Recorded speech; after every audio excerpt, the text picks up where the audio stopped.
Assalamualaikum warahmatullahi wabarakatuh. Salam rahayu para pecinta channel YouTube Kisah Para Leluhur Nusantara. Pada kesempatan kali ini kita akan membahas perang Sunda melawan Majapahit yang ternyata berlangsung di Brebes. Sebelum perang bubat pada tahun 1357, sebagaimana dikabarkan dalam Kidung Sunda bahwa Majapahit sebelumnya pernah melakukan invasi ke Sunda, namun dihadang di perbatasan oleh tentara Sunda. Menariknya, orang-orang yang meluluhlantahkan tentara Majapahit itu disebut sebagai orang Jipang. Tentu Jipang yang dimaksud dalam Kidung Sunda ini bukan Jipang Panolan, yaitu negerinya Arya Penangsang, melainkan suatu daerah yang letaknya di perbatasan Sunda Jawa di era sebelum 1357. Rupanya setelah ditelusuri, daerah yang disebut Jipang itu berada di kota Brebes, kota yang dahulu menjadi perbatasan wilayah Sunda dan Jawa. Sumber sejarah mengenai perang Sunda dan Majapahit sebelum peristiwa bubat memang Kidung Sunda. Namun yang perlu dipahami adalah bahwa Kidung Sunda bukan naskah buatan orang Sunda, apalagi berbahasa Sunda. Naskah tersebut adalah naskah yang dibuat oleh orang Jawa dan tentunya berbahasa Jawa. Menurut hasil penelitian para filolog dan para ahli sejarah, bahwa Kidung Sunda adalah naskah Jawa Pertengahan, penulisnya tidak diketahui. Naskah ini ditemukan di Bali sebelum akhirnya menjadi bahan penelitian dan akhirnya disebarluaskan.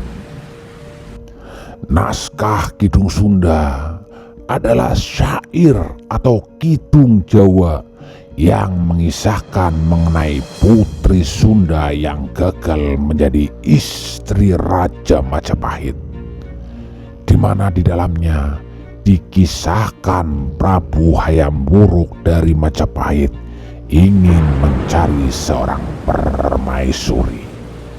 Kemudian beliau menginginkan putri Sunda. Namun Patih Gajah Mada tidak suka karena orang Sunda dianggapnya harus tunduk kepada Majapahit. Kemudian terjadi pertempuran yang tidak seimbang antara rombongan pengantin Sunda dengan prajurit Majapahit di pelabuhan tempat berlabuhnya rombongan Sunda.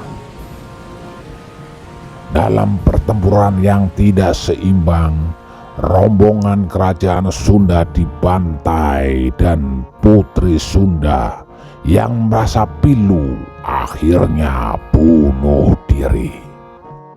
Naskah Kidung Sunda yang menginformasikan mengenai invasi Majapahit ke Sunda sebelum tragedi terbunuhnya raja dan putri Sunda itu tertulis dalam cuplikan ketika Patih Sunda memaki-maki Gajah Mada.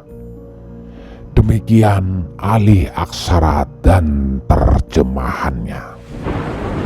Wahai Gajah Mada, apa maksudnya engkau bermulut besar terhadap kami? Kita ini sekarang ingin membawa Tuan Putri, sementara engkau menginginkan kami harus membawa bakti. Tidak sama seperti Nusantara. Kita lain, kita orang Sunda, belum pernah kami kalah berperang. Seakan-akan lupa engkau dahulu kala ketika engkau berperang, ketika engkau bertempur di daerah-daerah pegunungan. Sungguh dahsyat peperangannya, diburu orang Jepang. Kemudian Pati Sunda datang kembali dan bala tentaramu mundur. Kedua mantrimu yang bernama Les dan Beleteng diparang dan mati. Pasukanmu bubar dan melarikan diri. Ada yang jatuh di jurang dan terkena duri-duri. Mereka mati bagaikan kera, siamang, dan setan. Di mana-mana mereka merengek-rengek minta tetap hidup. Sekarang besar juga kata-katamu. Bau mulutmu seperti kentut jangkrik, seperti tai anjing. Sekarang maumu itu tidak sopan dan berkhianat. Ajaran apa yang kau ikuti selain engkau ingin menjadi guru yang berdusta dan berbuat buruk?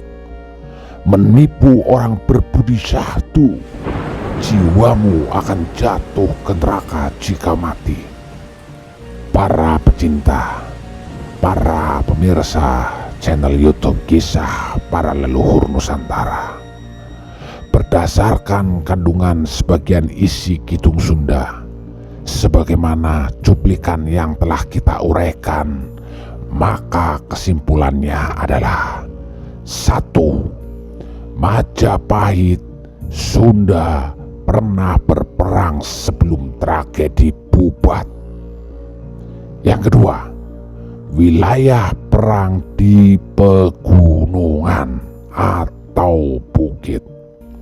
Sedangkan yang ketiga, tentara Sunda yang memburu tentara kerajaan Majapahit adalah orang Jipang.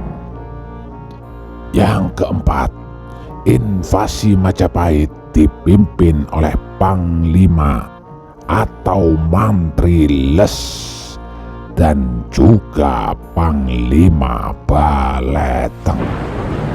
Sedangkan kesimpulan yang kelima, bahwa Majapahit telah kalah. Para pemirsa channel YouTube Kisah Para Leluhur Nusantara, lantas orang Jipang yang dimaksud di dalam Kidung Sunda sepertinya merujuk pada orang-orang Sunda yang berasal dari daerah Jipang. Desa ini sekarang terletak di Kecamatan Bantar Kawung, Kabupaten Brebes, Jawa Tengah. Desa Jipang yang masuk wilayah Kecamatan Bantar Kawung secara geografis berbatasan dengan Desa Sindangwangi, Terlaya, Ciomas, dan Bantarwalu. Yang menjadi menarik adalah wilayah Kecamatan Bantar Kawung termasuk di dalamnya Desa Jipang. Meskipun letaknya berada di wilayah Kabupaten Brebes, mayoritas masyarakatnya masih mengamalkan dan masih berbahasa Sunda hingga saat ini. Selain itu, Desa Terlaya secara nama, apakah mungkin dahulunya bernama Pralaya? Jika dahulunya bernama demikian, dimungkinkan penamaannya terinspirasi dari suasana invasi yang pernah dilakukan oleh Majapahit, yaitu dalam kondisi kacau. karena pralaya sendiri artinya adalah kekacauan. Tidak sampai di situ saja. Sebagaimana yang dipahami dari peta dan kondisi geografisnya, bahwa wilayah Kecamatan Bantar Kawung terletak di selatan Brebes. Adapun ketinggiannya adalah kurang 500 meter dari permukaan laut. Hal ini berarti daerah Bantar Kawung adalah daerah perbukitan. Hal ini cocok dengan apa yang diinformasikan oleh Kidung Sunda, bahwa peperangan Sunda melawan Majapahit, yang mana sebagian tentara Sunda yang terdiri dari orang Jepang itu berlangsung di wilayah pegunungan atau di wilayah perbukitan. Itulah kisah dari perang Sunda melawan Majapahit yang ternyata berlangsung di Brebes. Terima kasih. Wassalamualaikum warahmatullahi wabarakatuh. Salam Rahayu.